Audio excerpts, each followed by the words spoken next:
everybody, welcome to another Kerfuffle showcase here, and I am delighted, honoured to have Nicola Broomham, Broomham Recruitment. How are you, Nicola?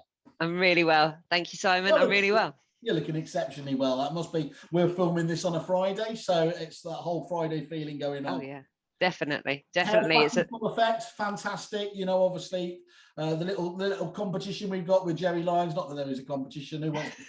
Who wants to see a greying man? But anyway, today's all about you, Nicola. So I want to take it back a stage if we can do, because clearly loads of people will know you incredibly well. But I want this, if people didn't know anything about Nicola, didn't know anything about Broomham Recruitment, give us a bit of just a real brief overview, because it's still a relatively new business, isn't it? I mean, I was looking just before we jumped on, and it's ridiculous the amount of reviews you've got on our wonderful site already is a real testament to such a new business. But it's only really just over a year, wasn't it? It's the start of last year. Yeah, so January last year, I set up Broomham Recruitment. So my background is lettings. I've worked corporates, independents, was a lettings director, and then did a stint in recruitment, decided to go on my own, and then January last year set up Broomham Recruitment, and 2.5 months later went into lockdown. I was going to say, so from a timing perspective, we shouldn't. Yeah, it could have been better. I mean, everyone will be very familiar with that train crash, that car crash moment there. How long did it take for you as a business to realise that actually the world hadn't stopped turning? Well, I pretty much came home having scrapped off every vacancy we had, paid back every rebate from every placement that we'd made, and I thought that was it. Broomham was over. We were done. And what I decided to do was use lockdown as a time to help other people. So I went out and I just helped anybody in any industry with their CV. We just shouted about people that were looking for jobs on every social media platform. And we did Jonathan Hanford's Good News Stories, which you remember. Well, I joined you on that. That was obviously. You did? Yeah, it was very nice. Again, any chance to put on a wig, but that's me at the weekends. So we did all of those sorts of stuff, and then obviously housing market was one of the first back. Yeah. And that week the phone started ringing, and clients just came back to us. And I think because of what we'd done during lockdown, and it was just so synonymous, I suppose, with our values as a business, that it just started us off on the right sort of lines. And it's just gone a bit mad since there. So pretty much you could almost say that May 2020 was when Broomham kind of came back or was launched. But yeah, so we're a year, 21 months old. And congratulations on that front. I mean, genuinely, anyone who starts, I mean, I just think there, there you are in January, you've got your own business there. This is what we all dream about, and then 3 months later, you've got that scenario. There's not many people can go say they've done the same, can they? No, it was hell. It was absolute hell on earth, and honest, I was so gutted. And at the time, I had 2 employees as well. I had Will and Jake. Yeah. So a sense of responsibility on top of expectation. Yeah, and an office. You just mentioned their values, and I am, as you know, famously suspicious about sort of that corporate jargon, and I'm only doing this so I can actually set you up properly, because I actually know it really matters a lot to you in terms of that effect. Yeah. Just talk us through what your core values are and why that should matter, I suppose, to the clients as well, because it does impact, doesn't it? If you get those core values right, it should absolutely flow all the way through to the experience your clients experience from you as a business. Yeah. So we have 3 words which we feel define us, and we have one purpose. So our 3 words are: we are human, we're effective, and we are reliable. And those words haven't changed. Thanks for that, Nicola. You've just ruled me out on every one of those. Okay. So how did you come up with those? Where did that come from? I found when I myself was looking, actually back in my days of being an estate agent, and when I was looking for a role back in agency, which actually pushed me down the recruitment side of things, I just found that I just got treated as a name, as a CV. I I didn't feel anybody particularly cared. I felt that time and time again, people wouldn't call me back. And so then we sort of I felt that human element was really important. And it comes through now with lots of the work we do with regards to mental health and the podcast and all of those types of things, and all the charity stuff that we do and we get involved in.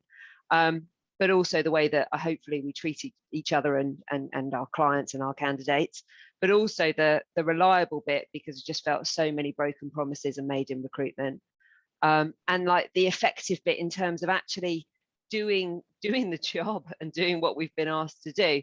And so that's kind of where it came from. And then from that came our purpose, which is to help businesses grow organically through purposeful recruitment. So what that means is that we're not a recruiter who recruits for businesses who recruit because of churn.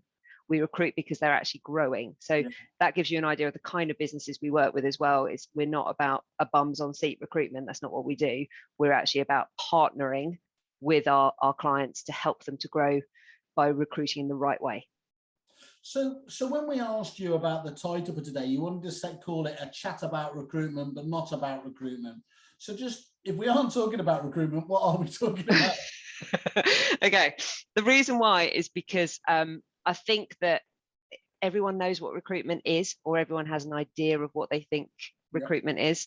And I wanted to talk about everything that surrounds it, to be totally honest. I think there are lots that we do and lots that happens within Broomham, which are all about trying to make our industry better, which obviously has a knock-on effect to recruitment. So, for example, we've got the Broomham podcast, and the idea behind the Broomham podcast was about giving the industry different voices to hear. I think quite often we see the same and hear the same voices time and time again. And I really wanted to give Joe Public a space to talk about things they cared about. What's actually happened is it's really evolved into talking about a lot of the soft skills within what we do, and a lot of the real human elements of us as individuals.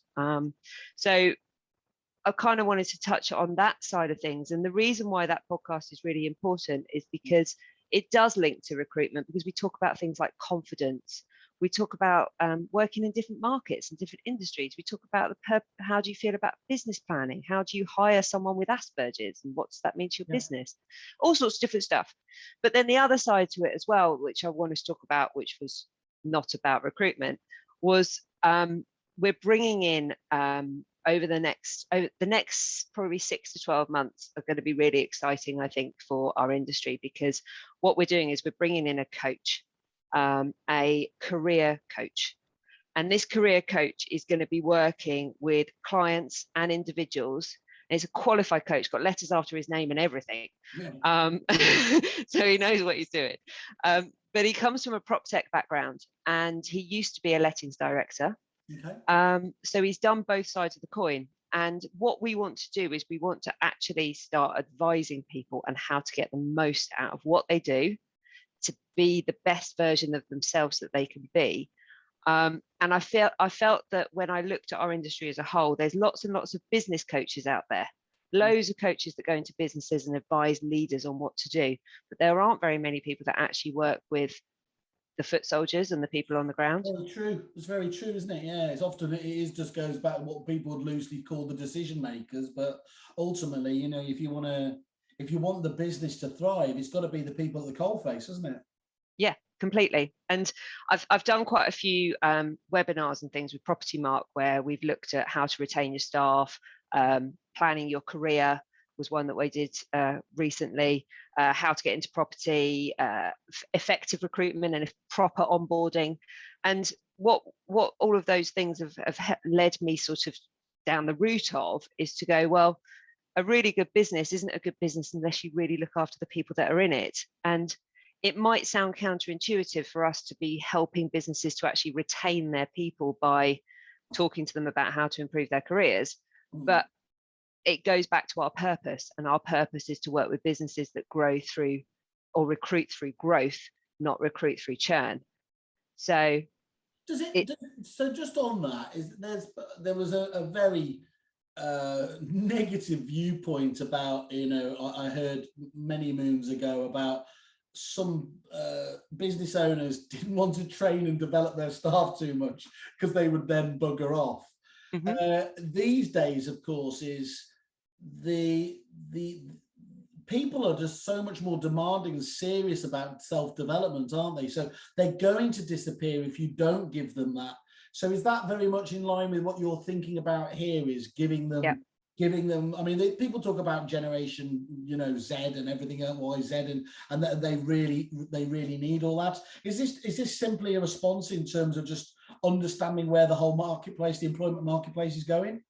Yeah. At least I hope it is. I might have got this hideously wrong, but I'm hoping not. And I'm hoping this is what it is. I feel that our industry, and I say our industry as in the property industry as a whole, whether you're an agent or a supplier to it, I feel that our industry deserves to be recognised as being a proper profession, which is also what we're going to be doing with. We're working with some real key individuals and businesses to actually try and promote the industry as somewhere where you want to be. But in order to do that, we need to actually make the day-to-day working lives of these people better.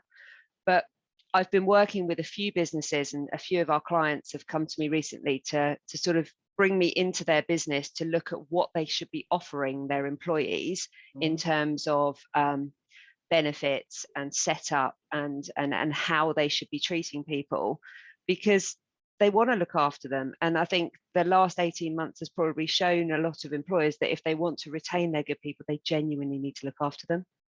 And that's what this is all about. It's about investing in people. And I think the type of employer that, if they have that attitude that you mentioned, they're probably not the right client for us anyway. Yeah, and it's really important these days. I mean, there's a number of different effects the pandemic's had, hasn't it? First of all, it's intensifying. Am I right in thinking that expectation level of employees now has risen, hasn't it? They're not willing to tolerate it. I think people understand that work-life balance better than ever before. Would you agree that's the way that things have gone? Yeah, very much so. I think we've had a bit of a pendulum, I think, in the sense that lots of people suddenly really wanted to work from home and were desperate to work from home. And it sort of really went that way. And now we're starting to see people going, actually, I quite like the hybrid idea. I don't like being at home on my own all the time. And I quite like a little bit of both. But some of the sort of consultative conversations I've been having have been revolving around more of the softer things that businesses can offer. And it can be something as simple as a beer fridge on a Friday. What's a beer cost you? They're only going to have one because they're driving. Or all the way through to getting involved in climate change and signing up to things like ecology and all of that sort of stuff. I literally applied to Spectre, obviously the fantastic, because they had a beer fridge. I got knocked back because it was a development job, but I'm going to keep going until they let me in there. And what you have to say there, but I did look at it, and I genuinely, just as a business, obviously they're a fantastic business, but I was looking at the job description there, and I've been lucky enough to get, to travel to a lot of nice businesses, being shown inside Google, who famously had, the Google approach to sort of employment and everything else. And companies like Spectre and Moneypenny, they've just stepped ahead of those kind of Silicon Valley ones, because there's a real, sometimes you get a feeling those companies are just doing it, transparently, and it's fine if you want to do that, but there's a real warmth and belief that this is the right thing to do for their employees anyway. Yeah, and that, what they're doing is what the rest of the industry now needs to start catching up with. And that's part of what we want to try and help to do and advise with, because it's a hell of a lot easier for us on the recruitment piece to make a placement in a company that can show that they really value their people and want to invest in them and have these their own core values that support their staff, offer funding for training, all of those things. It makes our job as recruiters a lot easier. So inadvertently, it is all supporting our recruitment piece, but also supporting what our business is all about, which is people and making the industry better. But yeah, Spectre are very, very much ahead of that. I've seen their job ad. So I'm guessing you come from the same place as me then, when you walk around a business, or these businesses that proudly flaunt all over the walls in slogans, our team comes first and the clients come. and then they don't deliver on it. There's nothing Yeah. worse than that, is it? That fake kind of approach that comes. But I said at the beginning, I was famously kind of suspicious of those kind of, the slogans and values. There is, on the whole, this business is, there's some quite, dare I say, just traditional owners out there. And how do you explain to them that this isn't gimmicky, that this is, that there's a real value in this for going down this path of development of staff and being more flexible? I mean, I think the idea that, that many business owners would have allowed their staff to work from home before the pandemic would have just been an absolutely no-no, wouldn't it? So we've kind of broken down that wall. But how would you talk to those ones who are still a little bit suspicious that, now things need to revert back to normal, whatever that is? I think what the way I'd need to approach it is sit down and show them some stats. The proof is in the pudding. If you look after their people, then you'll get so much more from them. We all say that somebody who feels valued and appreciated will always do more. And these sayings and phrases are around for a reason.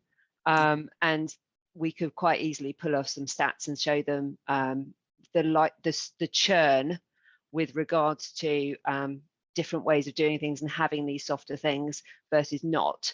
But it also, there's a lot of other things that can be changed and advised too, including salary structures and things like that. But we're in 2021, and I think business owners need to be open-minded. There's so much resource out there now, podcasts, information, so many ways in which we can see that our industry needs to be changed, but there are still a lot of dinosaurs in it. On that basis. Well, look, Nicola, I mean, I think fantastic to hear how you're doing.